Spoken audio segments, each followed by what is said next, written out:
오늘 말씀은 에베소서 3장입니다. 에베소서 3장 1절로부터 13절입니다. 에베소서 3장 1절로부터 13절. 우리 한 목소리로 한 목소리 함께 읽도록 하겠습니다. 이러므로 그리스도 예수의 일로 너희 이방인을 위하여 갇힌 자 된 나 바울이 말하거니와 너희를 위하여 경륜을 너희가 들었을 터이라. 곧 계시로 내게 비밀을 알게 하신 것은 내가 먼저 간단히 기록함과 같으니 그것을 읽으면 내가 그리스도의 비밀을 깨달은 것을 너희가 알 수 있으리라. 이제 그의 거룩한 사도들과 선지자들에게 성령으로 나타내신 것 같이 다른 세대에서는 사람의 아들들에게 알리지 아니하셨으니 이는 이방인들이 복음으로 말미암아 그리스도 예수 안에서 함께 상속자가 되고 함께 지체가 되고 함께 약속에 참여하는 자가 됨이라. 이 복음을 위하여 그의 능력이 역사하시는 대로 내게 주신 하나님의 은혜의 선물을 따라 내가 일꾼이 되었노라. 모든 성도 중에 지극히 작은 자보다 더 작은 나에게 이 은혜를 주신 것은 측량할 수 없는 그리스도의 풍성함을 이방인에게 전하게 하시고 영원부터 만물을 창조하신 하나님 속에 감추어졌던 비밀의 경륜이 어떠한 것을 드러내게 하려 하심이라. 이는 이제 교회로 말미암아 하늘에 있는 통치자들과 권세들에게 하나님의 각종 지혜를 알게 하려 하심이니 곧 영원부터 우리 주 그리스도 예수 안에서 예정하신 뜻대로 하신 것이라. 우리가 그 안에서 그를 믿음으로 말미암아 담대함과 확신을 가지고 하나님께 나아감을 얻느니라. 그러므로 너희에게 구하노니 너희를 위한 나의 여러 환난에 대하여 낙심하지 말라. 이는 너희의 영광이니라. 아멘.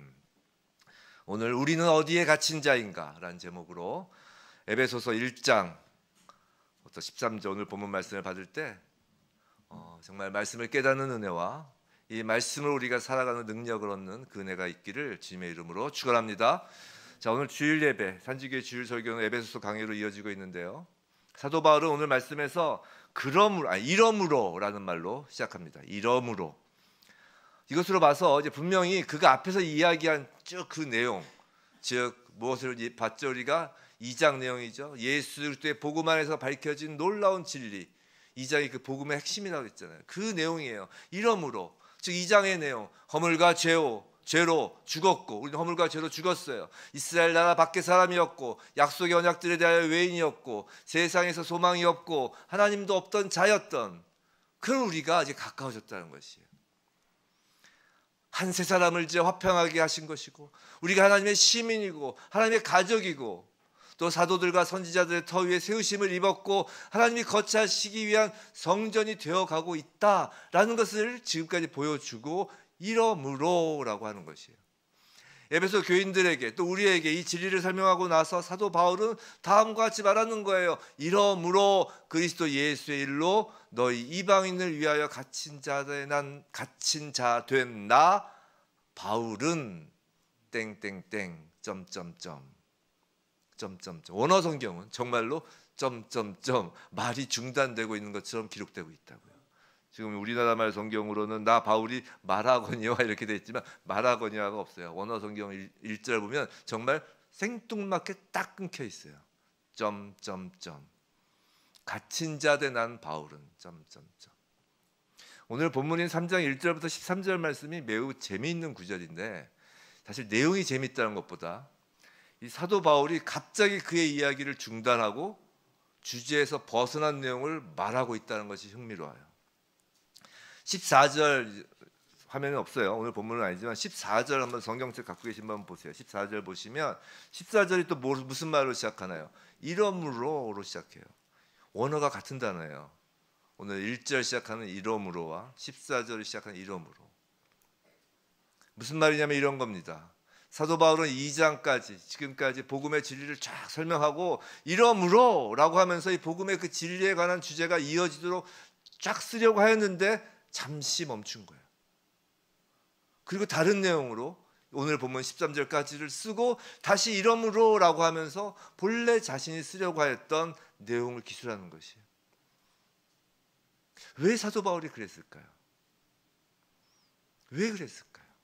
사도 바울의 글 쓰는 스타일이 아니란 말이에요. 사도 바울이 얼마나 논리정연하고 앞뒤 문맥에 맞게 쓰고, 정말 그 사도 바울의 글을 하나하나 뜯어보면 정말 논리정연하거든요. 근데 그런 사도 바울이 왜 이렇게 1절을 정말 생뚱맞게 툭 끊고 2절부터 지금까지 이야기한 다른 이야기를 쓰다가 다시 14절에서 그걸 이어서 쭉 기도로 나가는 말이에요. 여기서 우리는 사도 바울의 목회자적인 심정을 발견하는 거예요. 사도 바울은 1절에서 이러므로 그리스도 예수의 이로 너희 이방인을 위하여 갇힌 자 된 나 바울은 이라고 딱 쓰는 순간 지금 이 편지를 수신하게 될 에베소 교인들, 자신이 복음을 가르쳤던 그 성도들이 탁 떠오르면서 그들이 지금 바울이 로마 감옥에 갇힌 사실로 인하여 얼마나 낙심을 하고 있을 것인가 라는 안타까운 마음이 훅 든 거예요. 어떻게 할 수 있냐고요? 13절이 오늘 본문의 그 바울의 결론이잖아요. 13절 그 말씀이. 우리 다시 한번 읽어볼까요? 그러므로 너희에게 구하노니 너희를 위한 나의 여러 환난에 대하여 낙심하지 말라. 이는 너희의 영광이니라. 낙심하지 말라. 이것이 오늘 본문을 쓴 결론이라고요. 사도 바울은 그가 죄수로서 지금 환난을 당하는 것이 성도들에게 낙심이 되고 있다는 사실을 알고 있는 거예요. 낙심뿐이 아니죠. 성도들 가운데 지금 사도 바울의 고난이 논쟁의 그 주제, 논쟁이 일어날 그 위험이 있다는 것을 알았다고요. 뭐 이런 논쟁이죠. 자 봐라. 자 바울 선생이 예전에 설교하기를 그리스도인의 축복에 관하여 말하였고 하나님의 자녀로서 하나님이 언제나 지켜주시는 것과 또 아무것도 하나님의 자녀를 해치지 못할 것이라고 하셨어. 그리스도인의 영광스러운 면을 강조하셨지. 그런데 지금 죄수로 고통을 당하고 있어. 지금 그 사도 바울을 보며 이게 과연 그리스도인에게 온당한 일인가? 하나님께서 자기 백성을 이런 식으로 고통을 당하도록 허락하시는 것이 맞는가? 이런 논쟁을 벌이고 있을 그 성도들을 생각한 거라고요. 우리 그러잖아요. 예수 잘 믿는데 왜 이래? 그리스도인들이 언제나 빠지기 쉬운 이런 생각, 이런 논쟁, 그리고 이것이 그들의 신앙을 흔들리게 할 수도 있다는 것을 사도 바울은 너무 잘 알고 있는 것이라고요. 그래서 사도 바울이 갇힌 자 된 난 바울은 이라고 썼을 때 사도 바울은 쓰던 글을 멈추고 목회자적인 심정으로 글의 흐름에 상관하지 않고 낙심하지 말라라고 지금 하는 것이에요. 사도 바울은 글을 멋있게 쓰는데 관심이 있었던 것이 아니에요. 자신 때문에 낙심할 그 성도들을 생각하며 자신의 그 성도들이 들어오니까 그 성도들에게 이야기를 하고 싶은 것이죠. 오늘 13절, 1절부터 13절 전체를 다 다루지는 않을 거예요. 아마 다음 주에 이 안에 있는 어떤 비밀이라든가 여러 가지 개념들이 있는데 그건 다음 주에 이제 다루고, 오늘은 그 사도 바울의 그 마음, 고난을 당하고 있는 자신, 늘 바라보고 있는 또 성도들, 그것에 대한 주제만을 좀 두런두런 이야기를 해볼까 합니다. 두런두런 우리의 생각을 한번 풀어보자고요. 아마 고난의 문제만큼 자주 하나님의 백성들을 혼란스럽게 하는 것은 아마 없을 거예요. 왜 하나님께서는 자기 백성들에게 시련과 환난을 겪도록 하시는 걸까? 왜 사도 바울과 같이 특별히 구별된 하나님의 종을 로마 감옥에 갇힌 자가 되도록 하셨을까? 성경에서 특히 사도 바울의 그 서신서에는 자주 이 주제에 대하여 다루는 것을, 이런 질문이 실제로 성도의 신앙을 혼란스럽게 하기 때문에 자주 다루는 것을 알 수 있습니다. 제게 아니네요. 드런드런 얘기하려고 핸드폰 소리가 나서 핸드폰 소리는 무음을 해주시고 혼란스럽죠. 사실 이 주제가, 제가 사실 오늘 이 주제로 설교를 썼는데 아침 9시 설교 제목을 보고 깜짝 놀랐어요. 오늘 아침 9시 설교 제목이 구원의 성취에서 고난의 증거예요. 그래서 소적의 분들은 저하고 한영호 목사님 서로 계속 짜고 이제 설교를 쓰나 그렇게 생각하실 때 전혀 그렇지 않습니다. 하여튼 전혀 그렇지 않아요. 아침에도 강해 설교를 하시고 또 저도 강해 설교를 하기 때문에 이게 겹칠 수가 없어요. 하여튼 우리는 이 고난의 문제가 항상 그리스도인들에게 힘든 문제입니다. 사도 바울은 빌립보서에서도 다루고 디모데 후서에서도 다루고 디모데에게 그 보낸 편지에서 다루고, 또 오늘 에베소서에서도 이 주제를 가지고 지금 이야기를 하는 것이에요. 그런데 사도 바울의 서신이나 또 오늘 또 베드로 전서 있죠. 베드로 전서에서의 그 베드로의 그 고난에 대한 이야기나 공통적인 것들이 몇 개 있어요. 그게 뭐냐면 지금 사도 바울이 그 에베소 성도들을 생각하고 울컥하면서 어떤 위로를 하는 게 아니에요. 오늘 보세요. 한번 읽어봤잖아요. 지금 우리가 본문을. 위로의 말이 없어요. 단순히 일반적인 위로의 말을 전하지 않는다고요. 공감 능력을 발휘하지도 않아요. 예를 들어서 고난에 대하여 사도 바울의 서신서나 신약 성경에서 매우 불행한 일이군요. 쯧쯧쯧. 그러나 여러분도 아시는 바와 같이 세상에서는 그런 일들이 있게 마련이에요. 쯧쯧쯧. 하지만 너무 걱정하지 마세요. 결국에 가서는 다 잘 될 것입니다. 믿습니까? 믿습니까? 확신합니까? 이렇게 안 하신다고요. 이런 식으로 사도 바울은 말하지 않아요. 성경은 이런 식으로 이야기하지 않는다고요. 사도 바울은 오늘 본문과 다른 서신서에서도 고난에 대하여 다 잘 될 것을 확신합니다. 믿습니다. 이렇게 말하는 것이 아니라 지금 시련과 환난을 당하고 있는 자신의 태도와 반응을 성도에게 보여주는 것으로 말을 한다고요. 자신의 지금 감정, 자신의 생각, 자신의 느낀, 자신의 상황을 그대로 전달하는 것으로 고난에 대하여 이야기를 하는 것이에요. 오늘 본문에서 이제 나라는 단어가 계속 나와요. 나. 사도 바울이죠. 헬라어는 에고.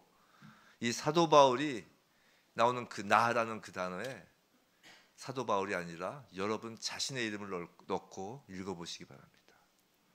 말씀에 여러분 자신이 포함되어 보세요. 그러면 여러분이 어떤 박해를 당하고 있든지 혹은 앞으로 어떻게 어떤 박해를 당하게 될는지 어떤 질병으로 고통을 받든지 또는 낙심하고 있든지 그 어떤 일이 있든지 그것에 대하여 사도 바울처럼 대처할 수 있을 것이에요. 먼저 사도 바울의 태도에서 확인할 수 있는 것은 그가 한마디도 불평을 하지 않고 있다는 점이에요. 불평하는 기미조차 보이지 않는다는 것이에요.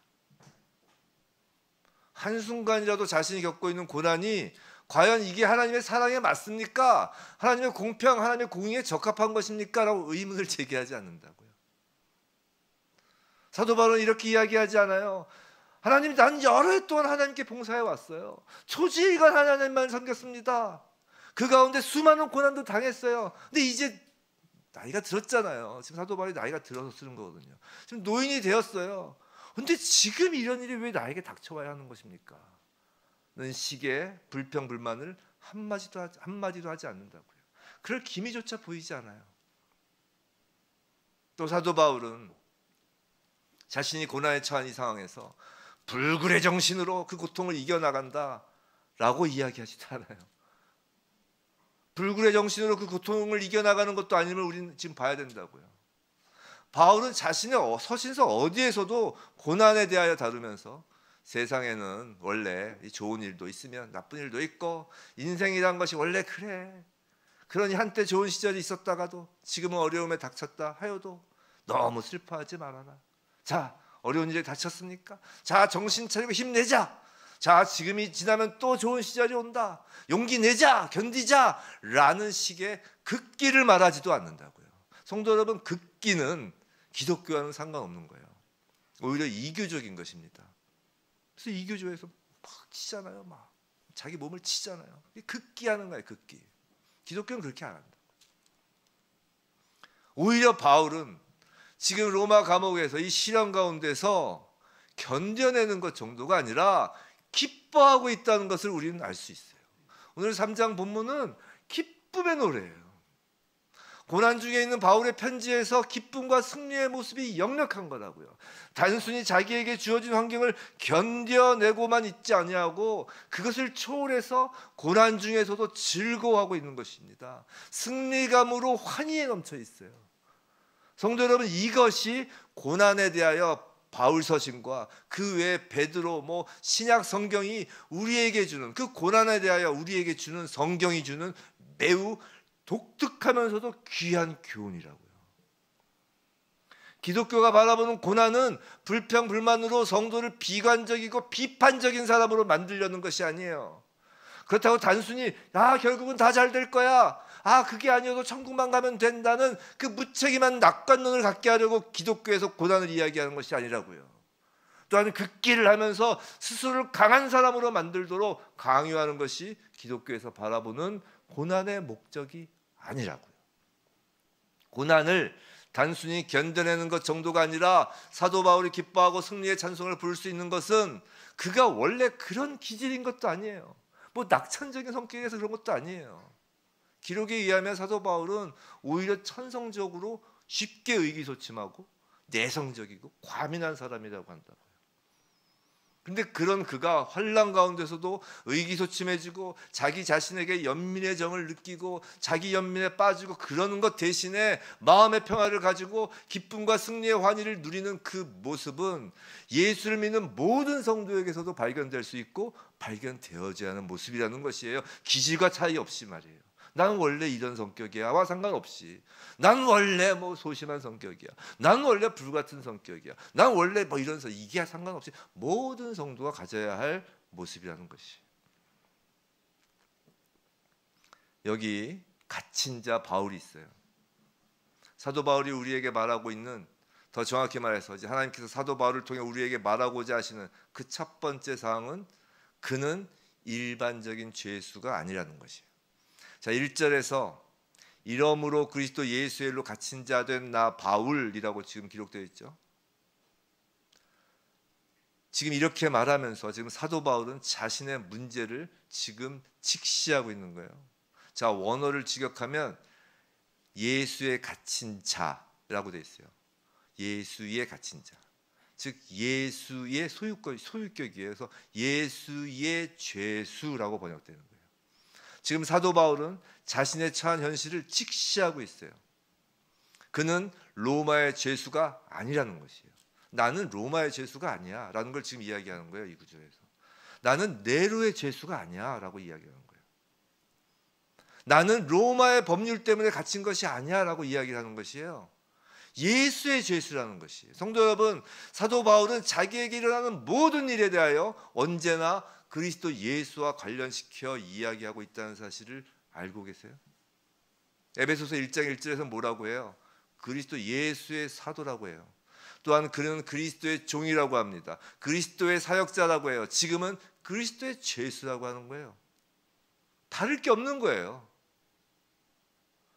그리스도 예수의 사도이든 그리스도의 종이든 그리스도의 사역자이든 그리스도의 죄수든 모든 것이 그리스도와 관련되어 있고 모든 것이 그리스도 때문이라고 말하는 것이에요.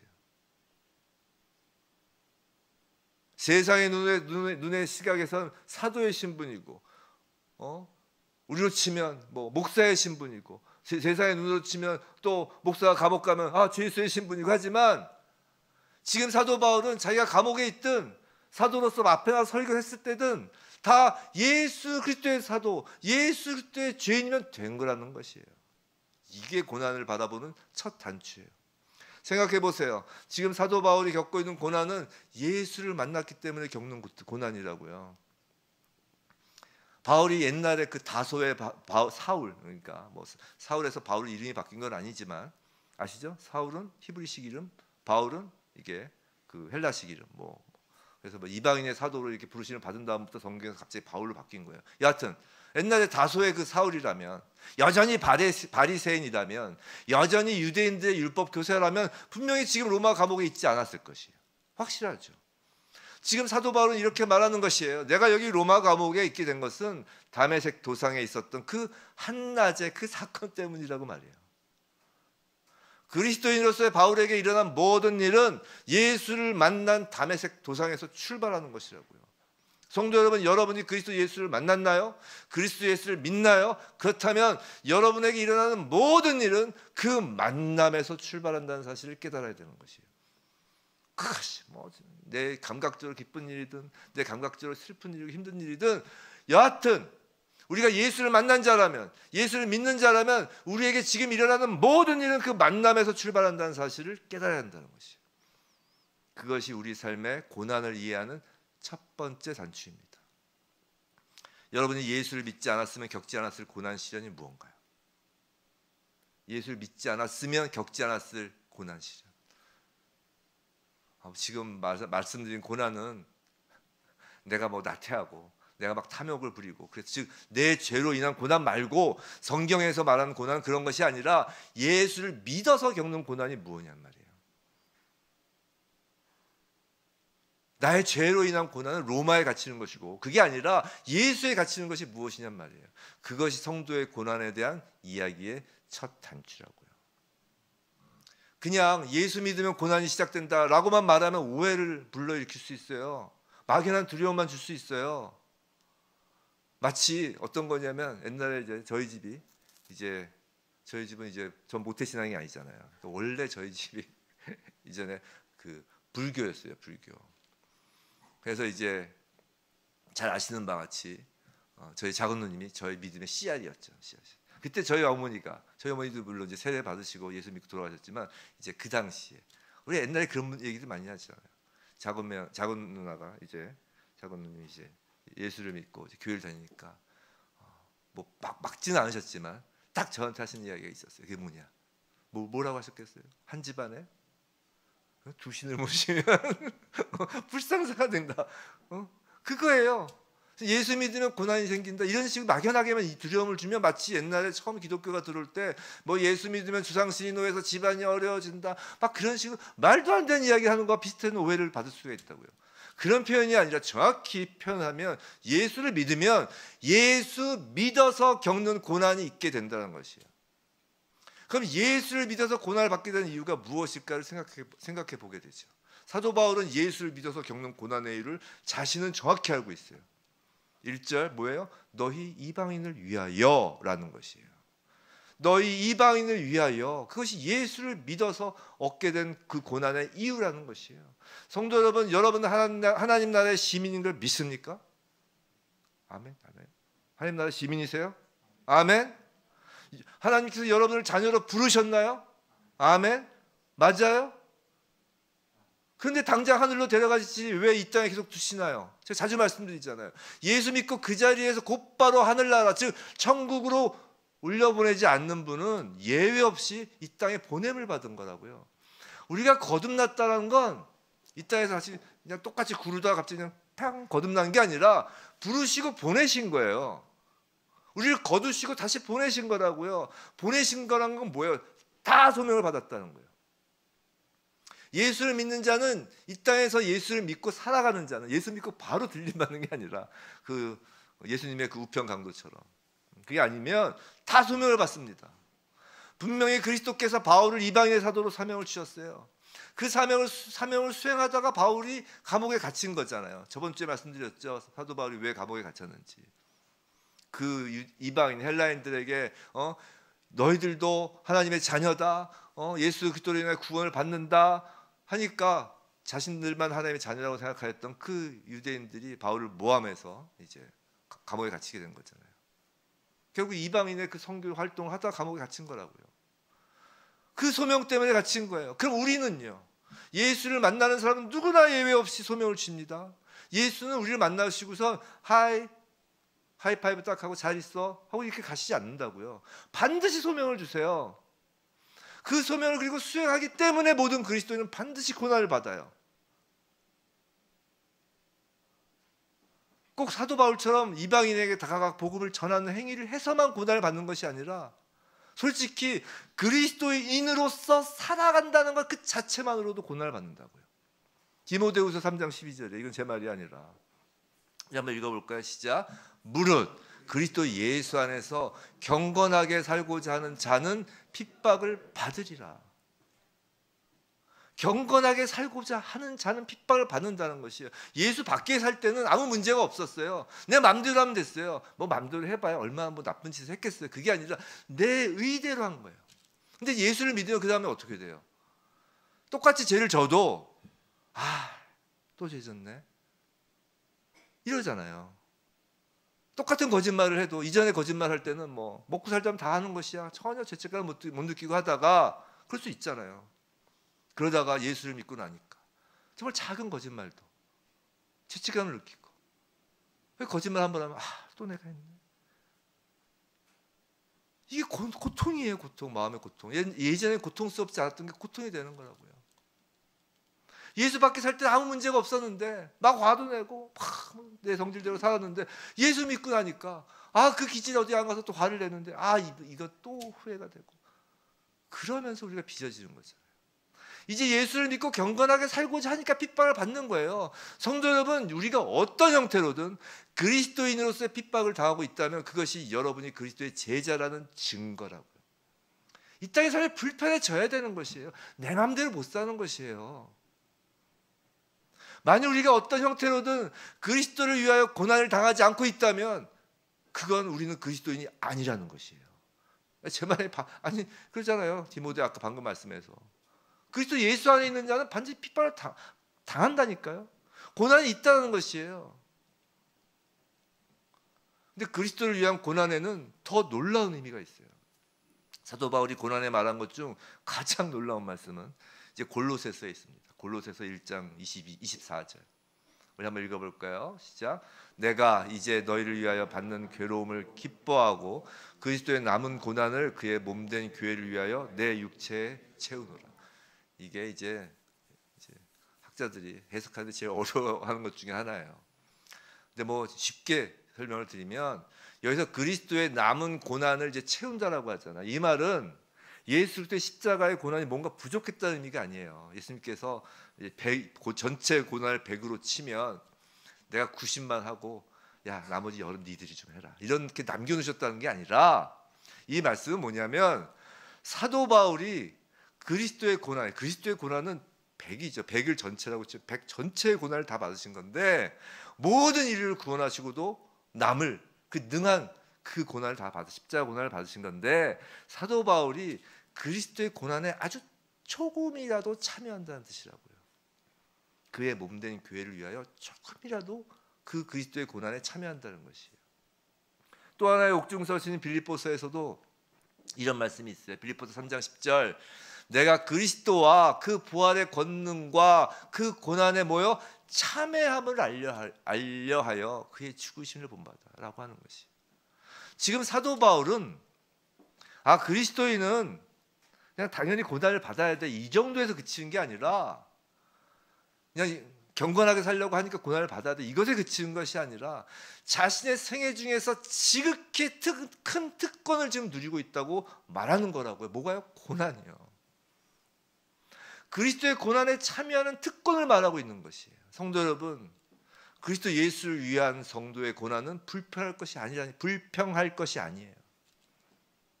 낙심하고 자기 연민에 빠질 일도 아니고 겁먹을 일도 아니에요.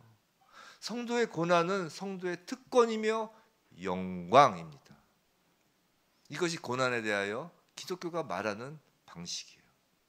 예수 그리스도와 함께하는 특권이며 예수를 드러내는 영광이라는 것이에요. 그럼 성도의 고난으로 예수가 드러나는 영광이란 무엇인가? 도대체 우리의 고난으로 예수가 어떻게 드러난다는 것이에요? 예수의 복음이 더욱 힘있게 전해진다는 것이에요. 13절에서 사도 바울의 여러 환란이 에베소 교인들의 영광이다라고 지금 이야기했잖아요. 그건 결국 무슨 말이냐면 사도 바울이 받는 지금 그 로마 감옥에서의 그 환란으로 에베소 교인들 너희들 그 성도의 믿음이 더욱 굳건하여지고 복음이 더욱 힘있게 전하여진다는 것이에요. 사도 바울은 빌립보 교회에 대해서도 같은 교훈을 했어요. 빌립보서 1장 12절 한번 읽어볼까요? 시작. 형제들아 나의 당한 일이 도리어 복음의 진보가 될 줄을 너희가 알기를 원하노라. 이게 사도 바울의 간증이에요. 우리 여러 간증 앞에서 보잖아요. 뭐 간증 집회도 하고 또 어느 교회는 뭐 간증만 또 계속 하는 어떤 그 예배도 있고 하는데 우린 이 성경에서 사도 바울의 간증을 보라고요. 바울이 로마에 갇힌 일은 도리어 복음의 진보가 된다고 간증하는 것이에요. 이런 겁니다. 생각해 보세요. 우리 인간의 생각으로 어떤 사람이 있으면 무슨 말을 했어요. 근데 이게 진짜인지 거짓인지 확인하기 가장 좋은 방법이 뭐예요?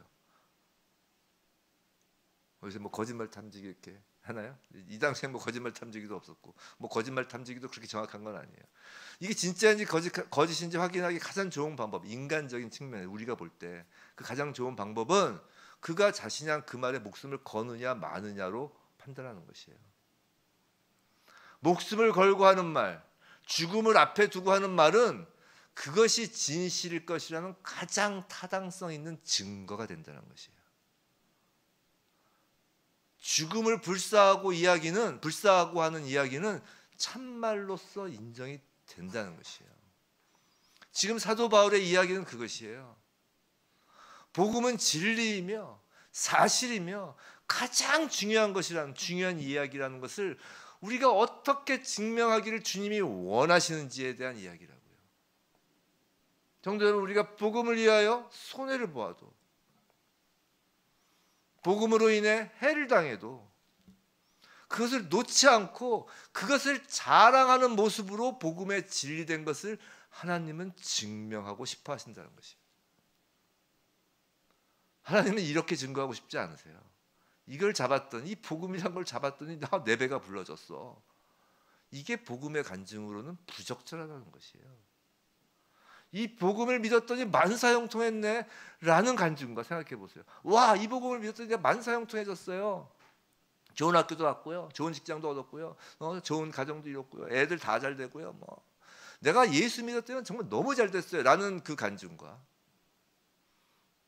내가 예수 믿어도 내가 예수 믿는 것 때문에 오히려 삶이 더 어려워졌고, 내가 예수 믿는 것 때문에 손해를 보고, 내가 예수 믿는 것 때문에 정말 로마 감옥 같은 그런 세상의 감옥에도 갇히기도 하고, 그런데 어떤 경우에도 내가 이걸 놓을 수가 없어. 이 복음을 어떤 경우에서 내가 예수 그리스도를 놓을 수가 없어. 죽이려면 죽여. 내가 죽을지언정 내가 예수 그리스도를 포기할 수 없어. 어떤 간증이 복음의 진리됨을 증명하는 간증이냐는 거예요.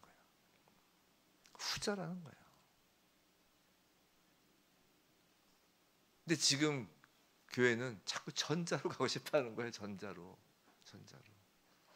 저도 우리 성도님들 예수 믿으면 부자 됩니다 이야기하고 싶어요. 헌금하면 10배로 하나님께서 뻥튀겨 주십니다. 이 말씀 드리면 얼마나 위로를 받으시겠어요. 근데 그렇게 복음이 증거되지 않는다고요. 히브리서 13장 7절 8절 말씀이에요. 한번 7절 먼저 한번 읽어보세요. 시작. 하나님의 말씀을 너희에게 이루고 너희를 인도하던 자들을 생각하며 저희 행실의 종말을 주의하여 보고 저희 믿음을 본받으라. 예수 그리스도는 어제나 오늘이나 영원토록 동일하시니라. 자, 히브리서 기자가 말해요. 자, 좀 그냥 읽으면 잘 이해가 안 가죠. 이게 무슨 말이냐면, 하나님의 말씀을 전하고 너희를 인도하던 자들, 즉 예수 그리스도의 제자들, 그 사도들, 그 선지자들이 어떻게 죽었는지 보라는 거예요. 예수의 12 제자들이 다 순교했잖아요. 사도 요한 순교한 거나 마찬가지죠. 모두가 순교했다고요. 곱게 죽은 사람이 한 명도 없어요. 침상에 누워서 죽은 사람이 한 명도 없어요. 그렇게 복음을 증거하여 주님을 영광되게 한 것이라고요. 그리고 뭐라고요? 저희 믿음을 본받으라. 그 믿음을 우리도 본받으라는 것이에요. 왜냐하면 그 다음 나오는 아까 방금 읽은 그 13절 히브리서 13장 8절, 예수 그리스도는 어제나 오늘이나 영원토록 동일하기 때문이라는 것이에요. 성도 여러분, 예수 그리스도는 어제나 오늘이나 동일하게 성도의 고난으로 영광을 드러내시는 분이에요. 사도 바울은 갇힌 자 된 자신의 이야기로부터 시작했어요. 우리의 이야기도 거기서 시작하는 것이에요. 예수를 믿으면 이제 어디에 있든지 예수에 갇힌 자가 되는 것이라고요. 세상은 이제 성도를 가둘 수가 없어요. 눈물 찔찔 흘리는 세상에 가두어져서 눈물 찔찔 흘리는 건 성도가 하는 것이 아니라고요. 예수가 갇힌 자로서 기쁨과 환희에 차는 것이에요. 예수에 참여하는 것이니까요. 예수를 믿는 자는 반드시 예수로 인하여 고난을 받는다. 이것이 우리에겐 복음인 거예요. 기쁜 소식인 거예요. 그 고난이 복음의 증거가 되고, 그 고난이 우리 믿음의 증거가 되기 때문이에요.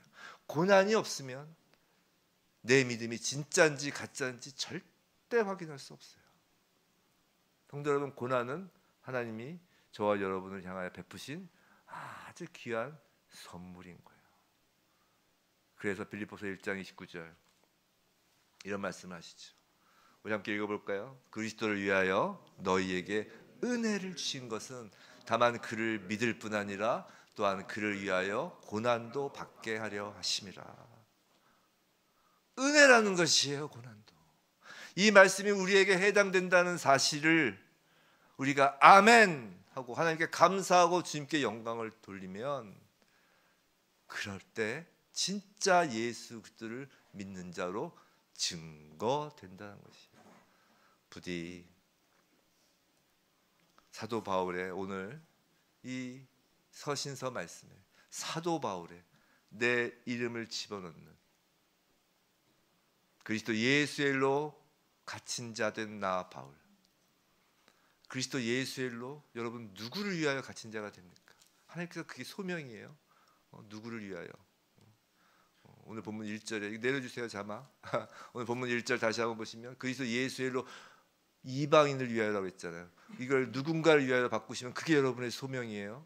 그 일을 위하여 갇힌 자 된 나 바울, 그 바울의 이름에 자신의 이름을 넣는 것에 동의하시나요?